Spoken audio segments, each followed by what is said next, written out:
Bom, tem saído muita notícia sobre a delação premiada do coronel Mauro Cid, que foi ajudante de ordens do ex-presidente Bolsonaro. Ajudante de ordens é o Sombra, é aquele camarada que está sempre com o presidente está com dor de cabeça, ele dá o remédio, ele chama o médico se for preciso, se o presidente espirrar é o primeiro que fala saúde, né? Se o presidente conta uma piada é o primeiro que ri, está sempre à disposição. No caso do Mauro Cid, ele ajudava a fazer a mala do presidente, ele cuidava de coisas pessoais do presidente, contas e coisas, então sempre viajava com o presidente, viagem internacional, viagem nacional. Tinha coisa que a família do presidente não sabia, ele sabia, porque é normal, tá sempre colado no presidente da República. É um secretário particular militar, é isso que é o ajudante de ordens. E claro, cada presidente usa de um jeito.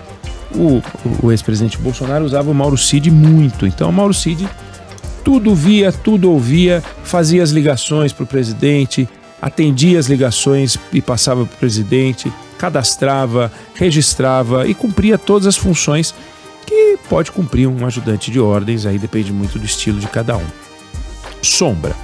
E foi esse acesso, essa relação que ele ofereceu para a Polícia Federal para fazer um acordo de colaboração depois que ele foi preso no início de maio, acusado de participar de um esquema, aliás, participar de um esquema não, né? De ser o esquema, de ter viabilizado o esquema de falsificação de dados de cartões de vacinação, colocando no sistema do Ministério da Saúde, que é uma fraude, é um negócio absurdo. Aí ele ficou preso de maio até setembro. Em setembro ele fez um acordo com a Polícia Federal, prometeu entregar uma série de informações e esse acordo foi homologado pelo ministro Alexandre de Moraes. E em seguida ele recebeu a liberdade provisória e acabou deixando a cadeia com uma tornozeleira eletrônica. E aí tem vazado muito conteúdo desse acordo dele, né? Antes de mais nada, a gente precisa entender o que significa um acordo de colaboração. Acordo de colaboração é uma promessa que alguém acusado de cometer crimes, e só o acusado de cometer crimes porque ele tem algo para trocar, ele tem as penas e ele tem informação. Então dão a ele uma pena e ele tem informação. Então ele fala, olha, eu entrego umas informações e em troca eu queria receber uma redução de pena. E ele fica nesse acordo amarrado a entregar uma forma de chegar às provas.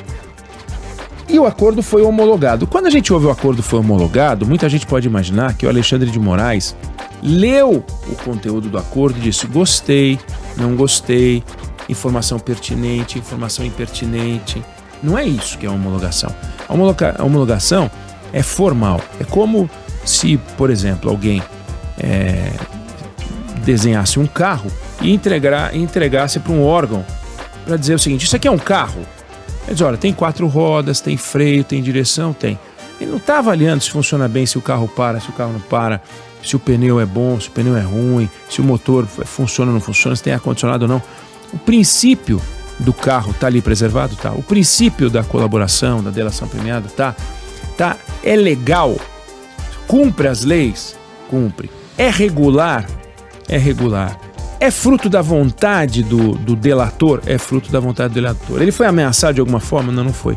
E nessa hora o juiz pode chamar, inclusive, o delator para falar, me conta aqui, longe de todo mundo, tal, como é que é esse negócio aí? Ninguém te pressionou? Não, ninguém pressionou, é fruto da minha vontade, eu quero isso mesmo e tal.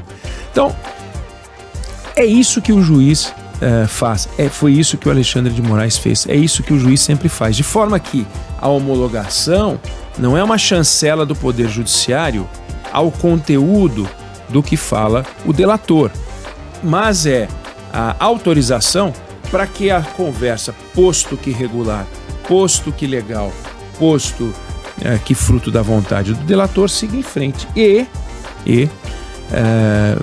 Além disso, os órgãos de investigação ganham o direito de alguns pedidos para a justiça. Olha, eu quero um mandado de busca e apreensão em função dessa informação que está no acordo, eu quero poder quebrar esse sigilo telefônico, ou então quebrar esse sigilo bancário. Então, o investigador ganha acesso aos poderes da justiça pelo acordo de colaboração. Mas, volto a insistir, em nenhum momento é um referendo ao conteúdo pactuado. E a gente vai vendo os conteúdos deste acordo de colaboração e eles soam esquisitos. Não porque não sejam verdadeiros, porque não tenho aqui meios de avaliar se são verdadeiros ou não são verdadeiros. Mas diz lá o tenente-coronel Mauro Cid, o ex-tenente-coronel, aliás, ele é tenente-coronel, o ex-ajudante de ordens, diz o seguinte: a ex-primeira-dama Michele Bolsonaro e o filho do ex-presidente Eduardo Bolsonaro faziam parte de um conselho, de um grupo, né, de conselheiros, né, que tinha uma coisa formal, que ficava incitando o presidente Bolsonaro a dar um golpe. Veja, o golpe de Estado é um crime. Agora, na Lava Jato, a gente se acostumou a ver vários acordos de colaboração negociados pelo advogado do delator com os procuradores, com o Ministério Público, outros foram fechados pela Polícia Federal, mas quando você ia ver, muitas das informações não conseguiam encontrar o elemento de prova. E aí, a delação, a colaboração caia por terra.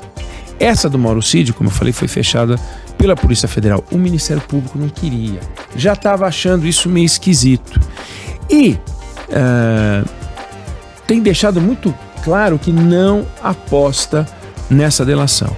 O subprocurador-geral, Carlos Frederico dos Santos, que está investigando os ataques do 8 de janeiro aos prédios públicos de Brasília, ele deu algumas entrevistas nos últimos dias falando sobre esse acordo. Olha o que ele falou para o jornal O Globo, eu fiz questão de anotar. Abre aspas. Não faço críticas à Polícia Federal, mas meu olhar é do órgão acusador. Explico.